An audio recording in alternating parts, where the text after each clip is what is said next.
Hey everybody, it is Deltray. Well, there goes my controller. Let's talk a little bit about Fire Emblem 8.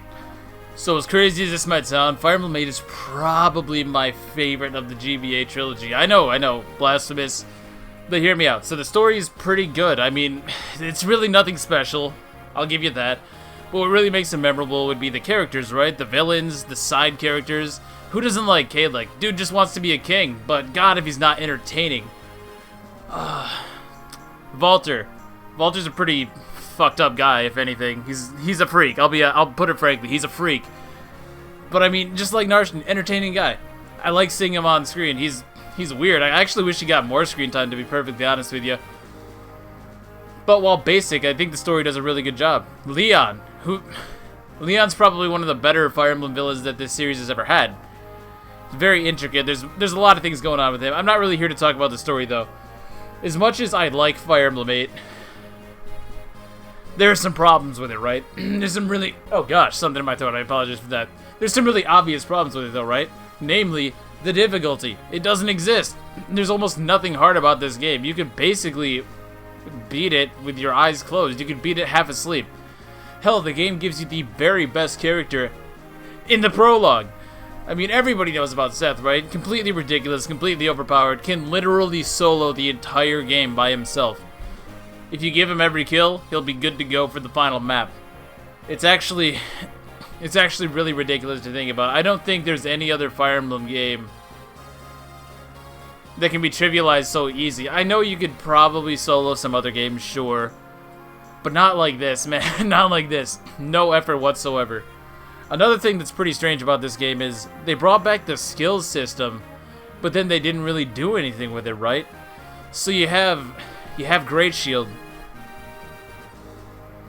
the general skill that nullifies all damage, but it's not very useful because generals are a horrible class for one, and two, the way that it works is so ass backwards that even if you decided to use a general, you'd almost never see Great Shield anyways.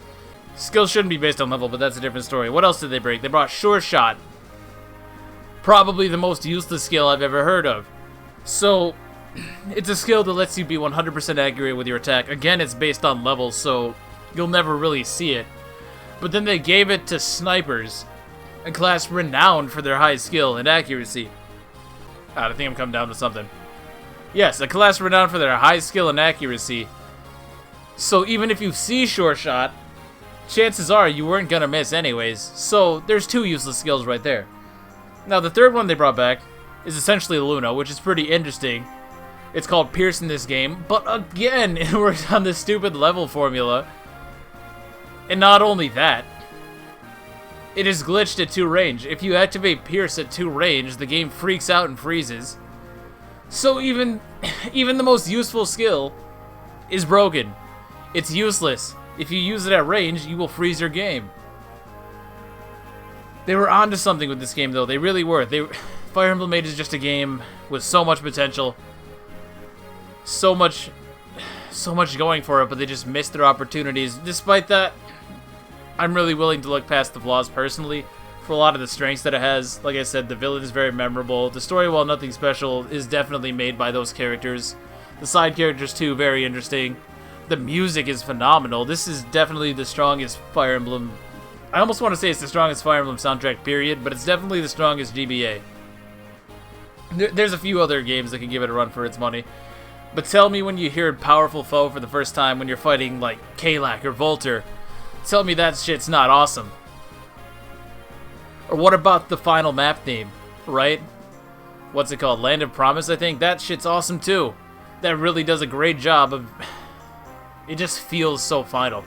It feels so epic, so intense. All the other map themes are pretty great too, I'm not gonna lie. But enough about that. Why am I making this video? Well, recently, in the sort of hacking scene, I guess if you want to call it that, there's been a lot of ridiculous breakthroughs that make this game... It basically blows this game wide open. You can do so much with this game now that you never could before.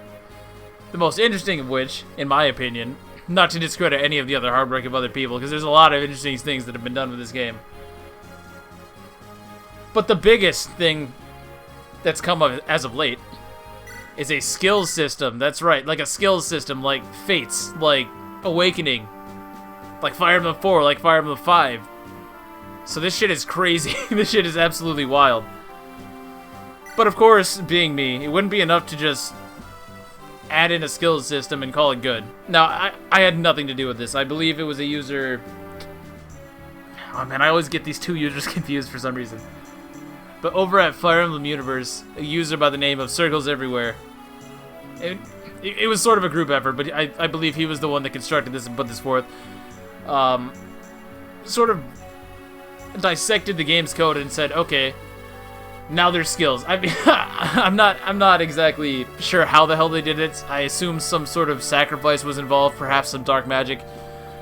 But at the end of the day, what we get is an awesome system. Let's look at Seth now. So this screen is exactly as you might expect, and there's a stat screen, which is also reworked, and I really like this rework, by the way. This is separate from the skill system, but you can see there's a lot of stuff I did with Seth. I'm kind of doing like a whole rebalance thing, because God knows this game needs it. I think if this game had an appropriate difficulty, it would be top 3 with ease. But you can see down there in the bottom right, it says skills, and there's icons, and they work. It's amazing. All kinds of skills, man. Basically, all the Awakening skills, all the Fate skills. There's still some that need to be implemented. But yeah, you can see right there, Savior can rescue units without penalties. Now, incidentally, Savior is one of the few skills that I've noticed is a little bit buggy. Now, this just came out. This is like not even a month old, so you can't expect it to be perfect just yet. Savior doesn't work correctly when you're playing the actual game. There is a version of this that has like a test map sort of thing, and in that, all the skills work perfectly fine from what I can tell. So, yeah, there's a few bugs, but for the most part, it's functional, which is absolutely mind-blowing. Again, I have no idea how this was accomplished. It's just absolutely amazing. So you got Kanto, that was always in the game, but now there's a nice little icon for it as well. You got Elbow Room, that broken-ass skill from Faith. Not really broken, but it's a really good skill. The rallies are in the game. You get your rally skill, your rally speed. You got Camaraderie, which is basically like, it's like renewal, sort of. It's amazing. All these different skills, all these different conditions. You can really do a lot with the characters. Everybody's got room for like a personal skill. You can do class skills. You can decide who learns what when they level up. It's really awesome stuff. Really awesome stuff. Erica, she's got Charm. That busted-ass skill. It's good stuff. It's really, really good stuff. And I also made like a chapter, sort of, I don't know, just for the hell of it, because like I said, I'm trying to make like a good version of Fire Emblem 8, you know what I mean? The game's good, but it needs work. So instead of just gushing about the skill system, I thought I would actually throw some substance in here too, and show it can be done when you play around with it. I haven't touched with the story or anything like that, so this is all the same. Da-da-da-da-da. Let's kill some bandits. Okay, so first let's just... It doesn't really have to do with like the main point of the video. I'm probably just going to be playing this in the background and talking for the most part, but let's just take a look at what everybody has just for the hell of it. So Erica, like we saw before, she has Charm. 2 damage bonus to anybody within 2 tiles over. That's pretty good skill, I think. I think it suits Erica personally. Ross has a really interesting skill, Lightweight. Now this doesn't actually have a Fire Emblem equivalent. Excuse me. Somebody came up with this on their own, but when he's holding less than 3 items, well, 3 or less items, he gets a attack speed bonus, which is pretty cool. I like that. It's an interesting idea. Very creative, and that's what I feel like we'll be seeing a lot with this system. Lots of creative skills that don't necessarily have a in-game equivalent or anything like that, but it allows a lot of room for creativity, which is cool. That's a fantastic feature of this system. It's really, you can mold it to however you see fit, if you have the skill, of course, and the technical know-how and all that fun stuff. So Molder I gave Gentle Home, or however you say it, Gentle Home, which is like the skill in Fates, you know. Female allies receive 2 less damage. Vanessa has Kanto Plus, which is basically Fire Emblem 4, Fire Emblem 5, Teleus, Kanto. So move again after attacking. It's amazing. I love it. Seth, we already saw his skills. He has like Savior and a bunch of other overpowered crap because he's supposed to be overpowered. Franz has Discipline, which I feel like I feel like Friends would have discipline, don't you? I don't know, it seems like that would suit him. And he has Kanto because he's on a pony, as everybody does. I didn't know what to give Namie because there's nothing in this game about crying. There's no skill that involves crying whatsoever, so I gave her rally luck. I don't know. I made her good, don't worry. She really... Nime was hard. Namie, not Nime. Good God. Nime is... oh my God, I can't say him. Nime is awesome. Namie, hot garbage. I buffed her though. I buffed, like, archers in general because they needed it horribly. Gilliam. He's actually incredibly awesome now. So I gave him Intimidate because, I mean, look at the dude, right? If you were running up on him on a battlefield, I would be pissing myself. But almost more interestingly is this Provoke skill. And I feel like this makes Armor Knights fantastic frontline units. It does what it says. Enemies are more likely to target this guy. Now, it's not 100%, and I feel like that's a good decision on whoever broke down this part. I'm not sure how it works entirely. They seem to almost always attack Gilliam. It's like 90% of the time they will just attack Gilliam. But it's a very powerful skill. Very powerful skill for sure. It makes Armor Knights not complete shit. Now, let's actually play the game. I guess Garcia. I didn't actually give him anything because there wasn't anything that I felt appropriate. Let's be honest. Garcia's so awesome by himself that it's honestly... it's overkill. I'll think of something eventually, but for now, he's got nothing. He still learned some awesome skills, though. I didn't shaft Garcia. Like I said, awesome dude. Awesome dude. Definitely very clutch. So Fire Emblem 8 has really good map design, in my opinion. That's not really where the lack of difficulty lies. The way that the maps are actually laid out lends itself very heavily to strategy, which is really cool. Like this map, for example, there's a lot of different ways you can go. You can go through the wall here, you can go through the door here. If only we had somebody that could open this door. But you can go through the walls, lots of tight quarters, lots of advantageous terrain. Not necessarily in the way of boosting your stats or anything like that, but lots of different ways you can take advantage of that. Lots of choke points, that kind of thing. So there's several different ways you can tackle this map right off the bat. Where this game really struggles is enemy placement. The enemy placement just seems to have no rhyme or reason. And god damn it, Seth, I nerfed you for a reason. I swear to God, and Seth is so much worse than he actually is in the vanilla game. Like, I gave him like -3 speed, -3 strength, lost a bunch of skill, lost a bunch of defense. But God forbid he stayed nerfed for one moment. His gross, I didn't change at all. He's unnerfable. That's what I've come to. You can't make Seth bad. It's impossible. I tried my best. Couldn't be done. What was I? God damn it, Seth, you derailed me. Right, the map design is actually very fantastic. I can't think of one map in this game that's actually bad, per se, in terms of overall design. Oh, by the way, another nice little thing this hack does. There's a few things this hack does. So, you can see they have the exclamation points, like in the 3DS games, so that tells you that there's an effective weapon here. And, not exactly the best map for Vanessa. Lots of archers. Also, another cool thing is, it'll show you if an enemy's not going to move, which is fantastic. That really needed to be in this game, and I'm glad that somehow the wizards that decided to hack this game found a way to do it. And another thing that... I know, I got completely sidetracked here, but another thing that's interesting is that there's a danger zone in the game, and it's actually in the game. Like, this isn't something that somebody coded, it's actually just a part of the game, but it's disabled for some reason. But the fantastic folks that tore this game to pieces decided to re-enable that, so that's another cool thing. What was I saying? Oh god, Erica! Phew. So yes, well, the enemies are incredibly weak. I feel like that could have been circumvented with better enemy placement. Just look at something like Thracia. In Thracia, enemies are piss weak, but like... they're placed so maliciously, so deviously, that it almost doesn't matter. Your characters are almost always better than the enemy in that game, right? But despite that fact, it's regarded as one of the most difficult games. It's definitely noob unfriendly for sure, but it's kind of a different thing all on its own, really. Let's go ahead and just do everything. For some reason, you can do a ton of actions in one turn. I didn't even know you could do that. But simply by, like... by changing the enemy placement and giving it more variety, you can make even a simple bandit chapter like this a lot more interesting, I feel. Now, right now, we're kind of just stomping.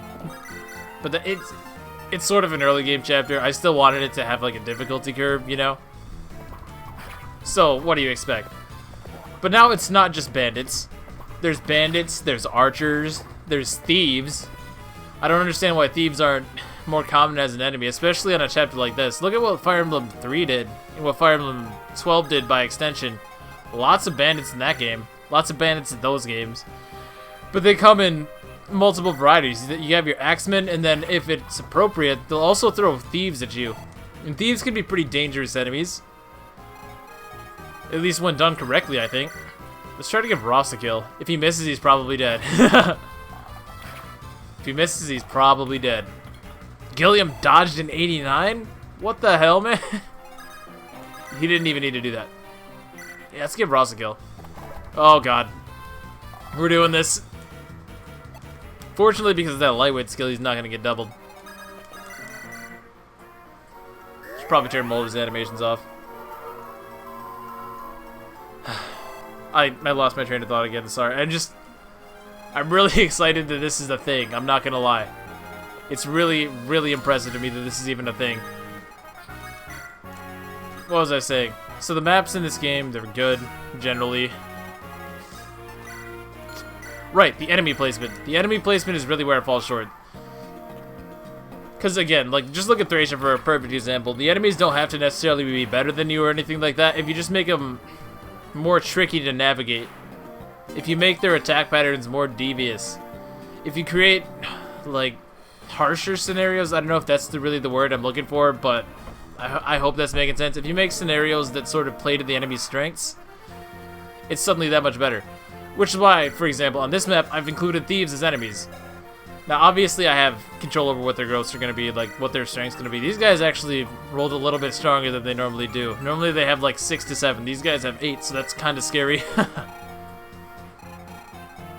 But you don't have to necessarily go out of your way or, like, create situations that wouldn't make sense. Like, there's nothing on this map that I placed that doesn't make sense. We're taking on a bandits fort, so here are thieves. Here are bandits. It makes sense that there might be a few that can use bows. By the way, you can probably see that skill right there. It's exactly what you think it is. The dreaded lunge. Yes, yes, yes. Even lunges in this game, and it works perfectly fine. I'm thinking lunge siege tomes. I don't know about you guys, but that's a different conversation. But yes, every enemy here kind of makes sense. You can see a mercenary being a part of this, like, this band of thieves, right? It's something that could happen. So you don't really have to restrict yourself to just using brigands. It's just not necessary. It's just not necessary. Who had the door key? Oh, Seth still has the door key. I kind of goofed a little bit. So here's another interesting skill that is implemented.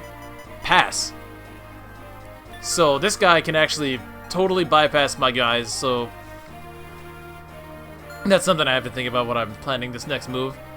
I think I'll have Vanessa draw them in since she's relatively fast.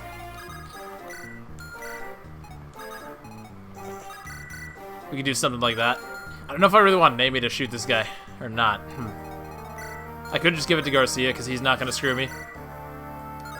No, let's give it to Colm. Colm needs experience. Plus, that can... If I move Erica in, he'll get a kill. Yeah, if I move Erica in, then Colm can kill him. Ha! Strategy!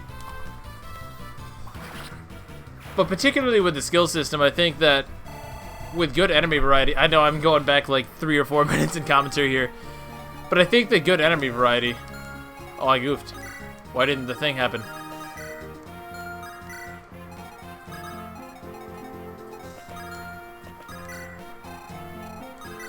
Hold on. My eventing is apparently shit. The thieves are supposed to open the door. I don't know why. This chapter's been giving me a lot of trouble. Are they gonna do it now, or have I completely screwed up? I might have screwed up. Oh, I know what the problem was. Damn it. Damn it, damn it, damn it. I had to redo this chapter a few times. I didn't give him a door key. He's supposed to have a door key. Shoot. Haha. BRB.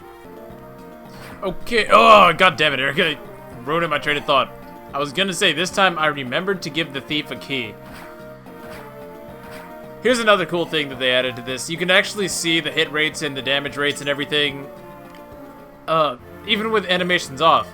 But what's really interesting is my animations are not off at all. Somehow they implemented the thing from Fates where if you hold the shoulder buttons, the animations don't play. So just like that, I can choose when I actually... Oh my god. Sorry, my heart stopped. I can choose when I do and don't want to show the animations. It's another cool feature. Like, there's so much cool stuff people have done with this game. I don't even know what to tell you.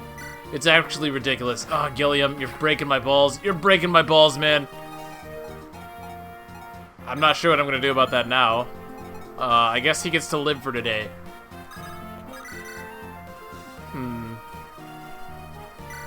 Yeah, I should heal Erica.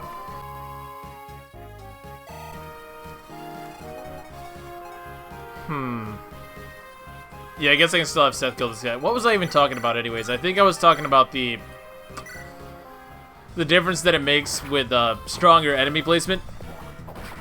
Oh man, everything is going wrong. Everything is going wrong.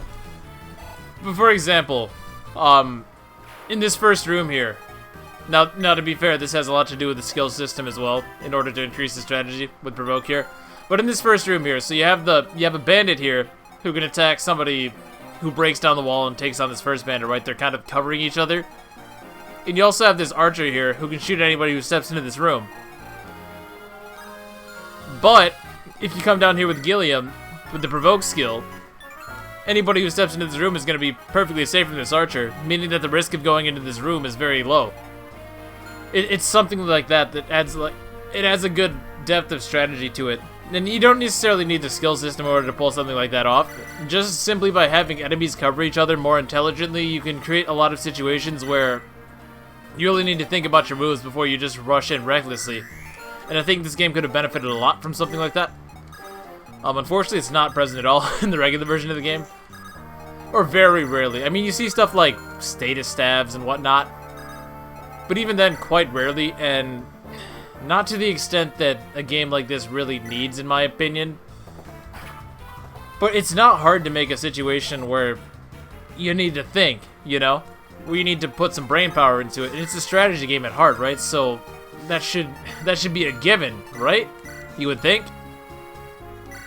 I guess I'm gonna let Ross take a hit because, yeah, he still gets an ass ton of experience, even if this guy decides to go after him, which he might. He probably won't.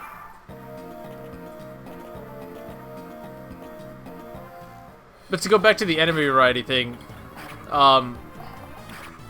you can see here that I've decided to have this chapter have not a lot of archers. Brigands are still the primary enemy here. There's more axemen than anything else.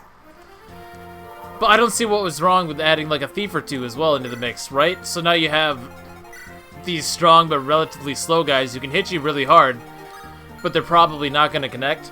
But then you also have these faster, weaker, but yeah, you can see here they're considerably weaker on the whole this time. This guy decides he just wants to be fucking hulked out. I don't know why. But you also have these considerably weaker but relatively fast enemies to deal with at the same time, so it gives value to somebody like Vanessa, who's not necessarily that strong herself, but she's in no danger of getting doubled. Whereas these guys could pretty much pick apart a lot of your slower dudes under the right circumstances. So it kind of gives everybody a purpose, if that makes sense, and it also makes it so you're not really easily able to just use one kind of unit, if that makes sense. You gotta keep the variation strong. Especially if you add some weapon variety into the mix. I'm kind of trying to think about my moves while I speak. I apologize. I'm not very good at that, apparently.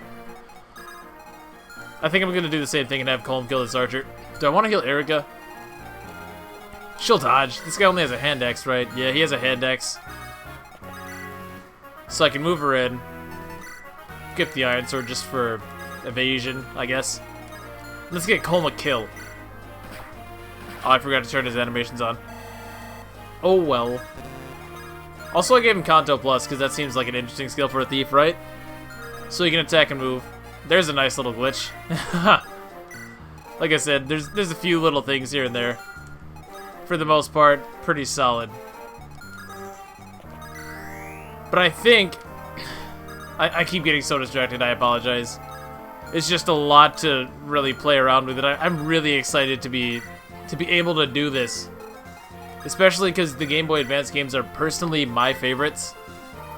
Nothing wrong with the newer ones or anything like that, but if I had to play one generation of Fire Emblem games for the rest of my life, solid level I'm older, it would definitely be the Game Boy Advance ones. See, Ross can pick him off. Just barely. Just barely, kid. You need to get stronger. Let's see some strength.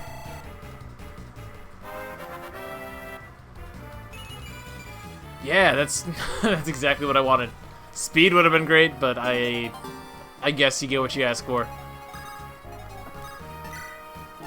There's a lot of other little things, though, that could have been balanced better with this game. Like, weapons could have been more varied, I feel.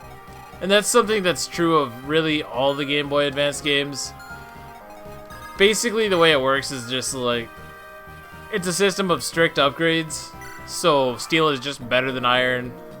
Silver is just better than steel. Good dodge, Vanessa.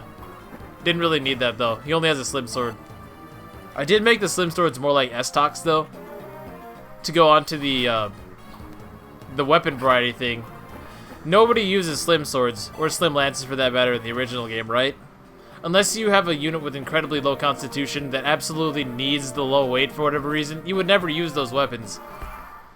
So what I think they could have done, and what I decided to do, was give them some more interesting properties. So the slim weapons give like +2 speed. I might mess around with that a little bit if it seems overpowered, but they're also effective versus like cavalry and armor knights. So it's, think like the S-Talk from Tearing Saga. It's basically that. So it makes you have an actual reason to use them, whereas normally you would not, because they're strictly worse than an iron sword. And that kind of goes back to that. Like, the iron sword is strictly better than the slim sword. The slim sword is, or the steel sword is strictly better than the iron sword, provided that you have the constitution in order to use it, and so on and so forth. So it kind of creates this system where you never really want to be using a variety of weapons. You really only want to use like 1 or 2 different kinds of weapons. Whatever the strongest weapon available is, that's all you're ever really using. And that's kind of lame in my opinion. See, this guy completely messes up runs. That's one thing the Fates really got right in my opinion. They made it so that while weapons might technically get better, in a lot of ways, they're not like strict upgrades. How am I dealing with this? First of all, how the hell am I dealing with this? I have created a really bad situation here. Kanemi... Ooh, if I move Erica in, she can. Erica's not quite strong enough herself, though. Which one has pass? Not this guy doesn't have pass.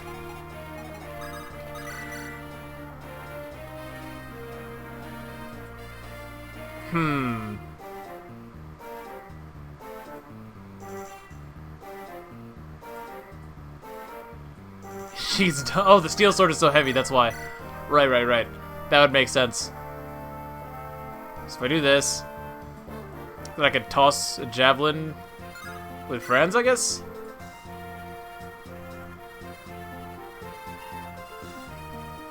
Yeah, that seems like a move. Does Erica die to this guy? She shouldn't. No. Yeah, that seems like a move. Okay, I got way derailed there.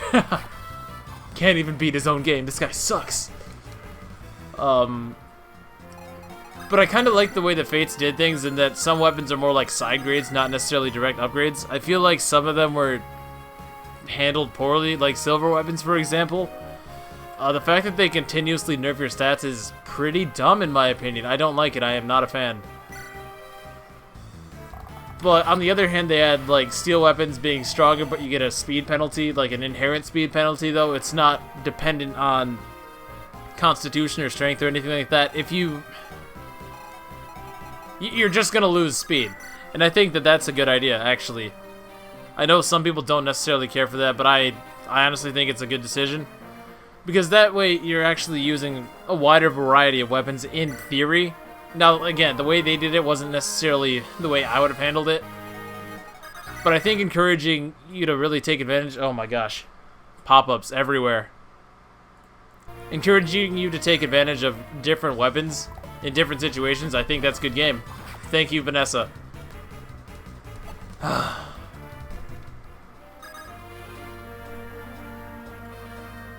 That's really bad.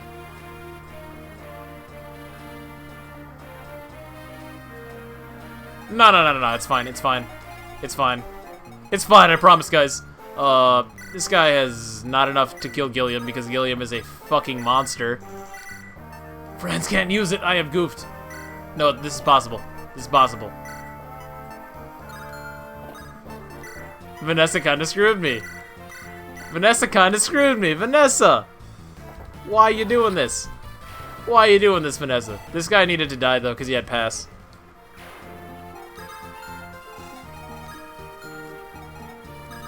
This guy does not have the... Oh, he's still really a lot faster than Franz.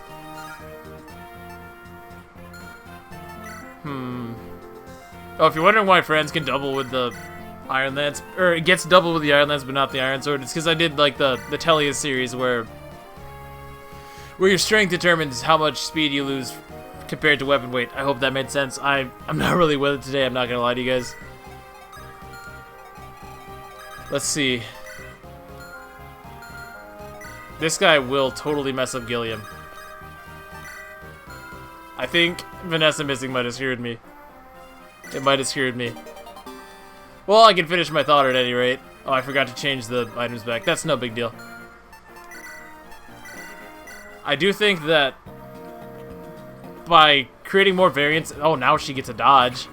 I think by creating more variants in the weapons, though, you can make more interesting situations. Not only for forcing the player to use more options, but also to... Oh, is Nami dead? Nami's probably really dead. Nami's really, really dead.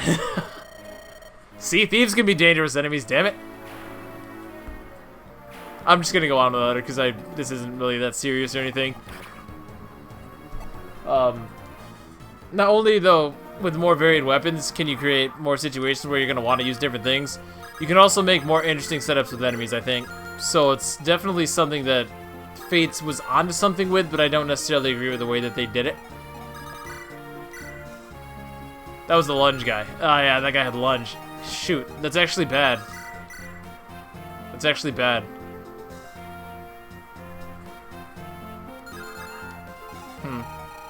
Well, I can pretty much smite these guys because Seth is on the gerb. You can see here, though, that giving these guys, like slim swords, for example, makes them a lot more deadly. And prevents you from just stomping it with Seth, for example. And also, I think that Fates could have done more with that, too. So they had all these different weapons with lots of variation and everything, but they never really gave enemies the more interesting weapons, right? You didn't see enemies with Raider weapons. You didn't see, like, some of the more unique stuff really be utilized. Which is disappointing, to say the least, because they could have created some interesting situations, for sure. But again, it never really got past the whole steel, iron, some silver occasionally kind of system that we're kind of already used to. Nami died. That's so depressing. She's actually decent. If you make bows not suck, she's actually decent. Nessa doesn't die, so that's perfectly fine. Can't believe she missed that 80-something.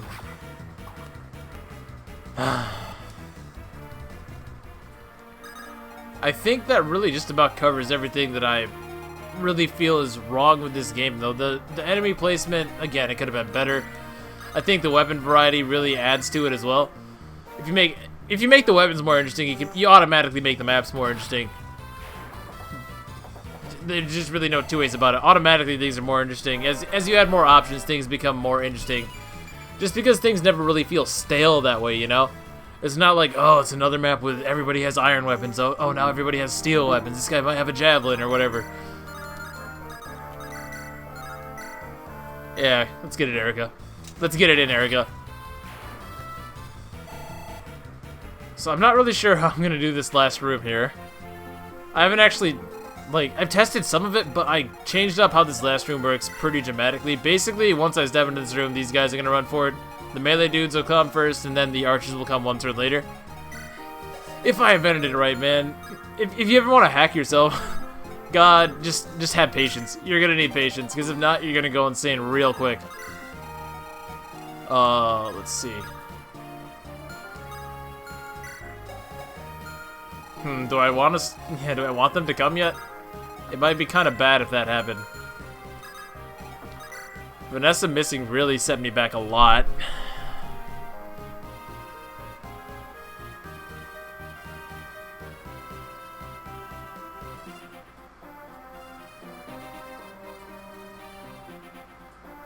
I don't think Gilliam can take. I think Gilliam will get bodied. I actually do, because this guy has a steel axe. If things went wrong, he might get lunged up all the way to the boss. I probably shouldn't have that in Chapter 3, but I'm just kind of messing around. I don't know. So Gilliam should, in theory, trigger these melee guys, yeah. Okay, good. Oh god, Colma's dead. Colma's very, very dead. Colma's incredibly dead. Bodied by his own hack.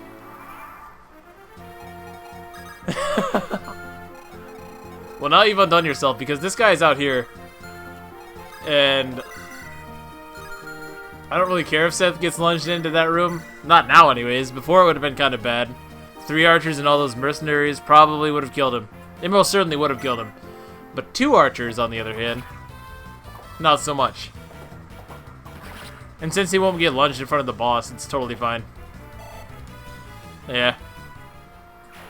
You can see, even I made this shit, and just by, like, I barely changed this, guys. I added, like, 4 enemies or something like that. I added the thieves. That's really all I did. Everything else is basically identical to the way that it was. And just by a few simple changes, like I was talking about, just by a few simple changes, suddenly this map is actually interesting. Things are happening. It's not just a simple Seth stomp. That's very risky. I don't really want to get lunged.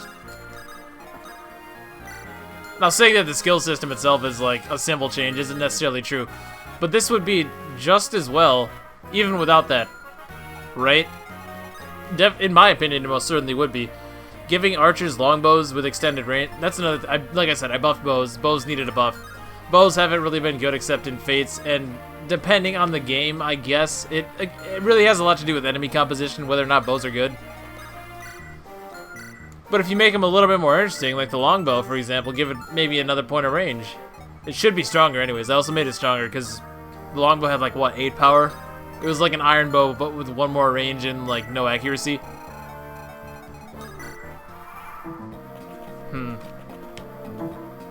Even without the skill system, though, this would still be a lot more interesting of a chapter using what was already in the game. If they simply could have made weapons a little bit more interesting, they could have made it so that just because you're fighting bandits in the story doesn't necessarily mean that every bandit is a brigand. Because why would they be? Not every bandit is a brigand. Oh god, Seth would have gotten destroyed. Seth would have gotten destroyed.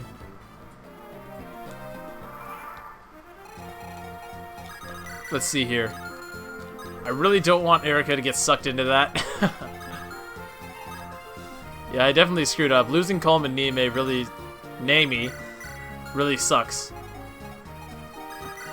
Gilliam is actually not quite strong enough to kill that guy. Oh, but if I do this, I can give him the steel as the Seth has. I can't believe I'm getting bodied by my own creation. I can't believe I'm getting destroyed by my own creation. That's the real shocker here. Whatever. I'm just gonna give him the steel lance and he's gonna blow this guy into a new dimension. If he misses at 96, he'll never hear from me again. That's what I thought.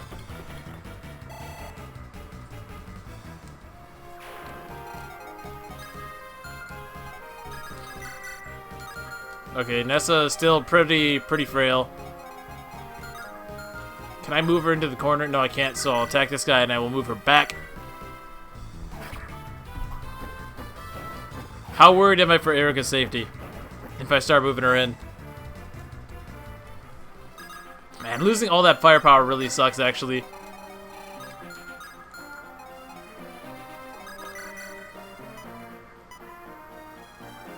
Yeah, losing that firepower really sucks. Because now I'm not... It would have helped a lot for this room down here, for sure.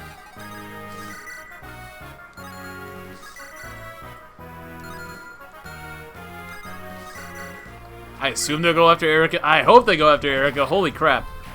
Holy crap. Am I going to die on my own map? I hope not. I already lost 2 characters. It's so wild. Bummer.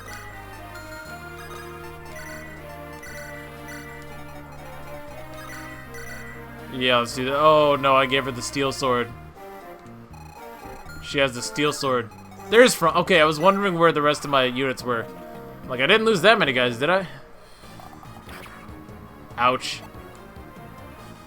God, they're surprisingly accurate with that. It only has 55 base accuracy. There you can see camaraderie go off.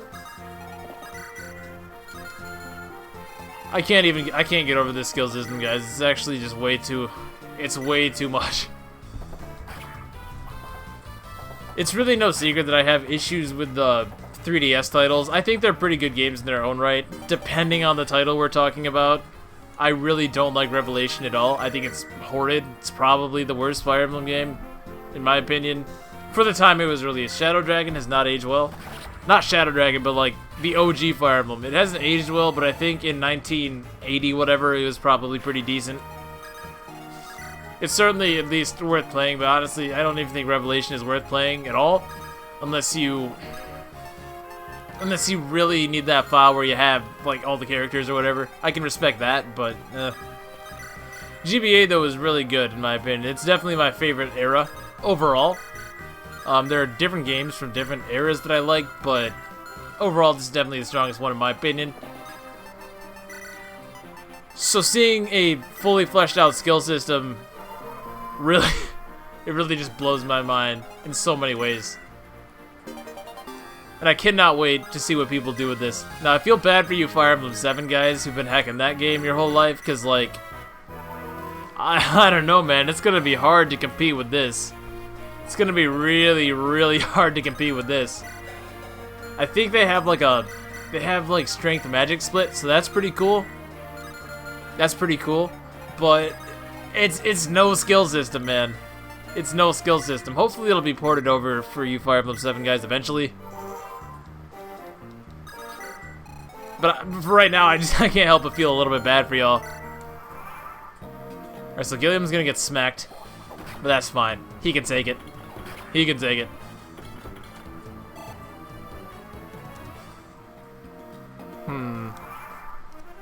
So I did give this guy a Sword Reaver. I think what I'm gonna do... I also gave him Axe Fair just because the whole lunge thing. If you get lunged in front of the boss and then he has a really strong axe and a Sword Reaver, I don't know, it just seemed like a good... Not necessarily... Well, yeah, I guess gimmick. I don't know, gimmick sounds kind of negative. Oh, Seth just murders him outright. Yeah, that's because he got so much speed. He's not supposed to be this fast. He's not supposed to be this good, but like I said, he's unnerfable, so there's that. I did my best. I'm the mighty Bosba, and I am about to get destroyed. Now, on the other hand, if Seth misses here, that would be bad. But he doesn't. The mighty Bosba, you ain't shit. Now, here comes another perfect level up for Seth. No doubt, he's going to get HP, resistance, defense, and luck. Just skill, really. Interesting. Interesting. Interesting. I'll just kill this guy for the hell of it. Let's get Garcia some action. No, Garcia. Whatever, I'll just seize.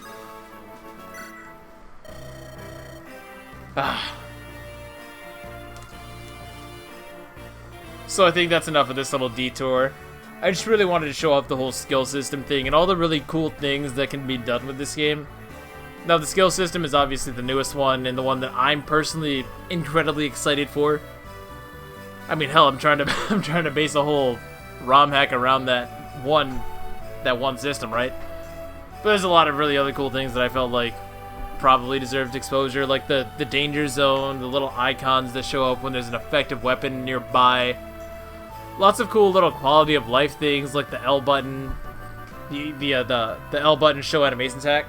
That's another really cool one. They're just, I don't know, I'm not really like a super serious ROM hacker or anything, but with all the new tools and stuff coming out, I definitely think it's something I'll be spending a little bit more time doing, at least until I get this game to where I want it to be. Anyways, hopefully you tolerated my rambling there on my thoughts about map design and whatnot. Again, Fire Emblem made pretty strong game in terms of map design. Like I said, I didn't touch those maps at all. There, you can go back and compare it side by side to what the original was. I think I added like 4, maybe 5 enemies tops from what the original map had, and then the Reinforcement Thieves. And that was the only thing I changed. Other than that, I like shuffled enemies around and whatnot. Obviously I changed where the enemies were placed. But in terms of like sheer numbers or anything like that, I don't feel like I did anything really overboard. And already it's a much more interesting chapter because of it, I feel, personally. Anyways, if you enjoyed this rambling, feel free to leave a like or a comment if you guys want to. Check out this hack for yourself. It's not exactly the most user-friendly thing, but if you put some thought into it, I'm sure you guys can figure it out. It's definitely fun to play around with. A lot of fun to see where this goes. Anyways, guys, until next time, have a good one. Peace.